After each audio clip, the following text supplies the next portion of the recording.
In today's video, I'm going to teach you how to remove the Passkey sign-in method from your Gmail or Google account. Now, if you're looking to streamline your login process or you're simply having issues with passkeys, then you're in the right place. We'll walk through the steps together, so just relax and grab your device. Let's get started. First, you'll want to open your Gmail and look towards the top right corner of your screen. You should see your account icon or perhaps an initial or photo, depending on how you've set it up.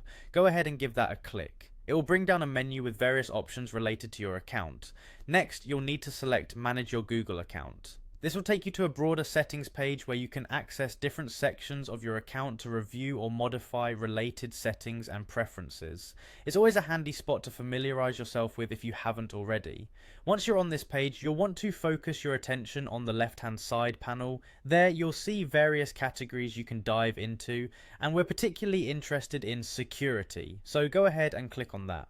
The security section manages everything related to keeping your account safe and sound. Now that you're in the security settings, scroll down until you find the section labelled How you sign in to Google. It's here where Google's authentication methods are grouped. You should see an option that reads Passkeys and Security Keys.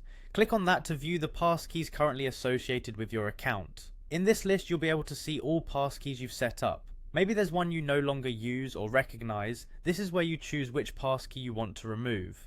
Select the relevant passkey from this list. Don't worry, nothing is final yet. You'll have a chance to confirm your choice in a bit. To actually remove the passkey, look to the right hand side of the selected passkey. You should see a small X button, which is the delete or remove option. Click the X and a confirmation window should pop up, asking you if you're sure you want to proceed. Finally, to confirm and permanently remove the passkey, simply click the remove button. And there you go, you've successfully removed the passkey sign-in method from your Google account. Always double check to make sure the change was implemented just the way you wanted. And that wraps up our tutorial. Remember, maintaining your account security is paramount, so only remove methods when you're certain they are no longer needed. Feel free to explore more of your security settings to ensure everything is up to your preferred standards. Thanks for watching and have a great day.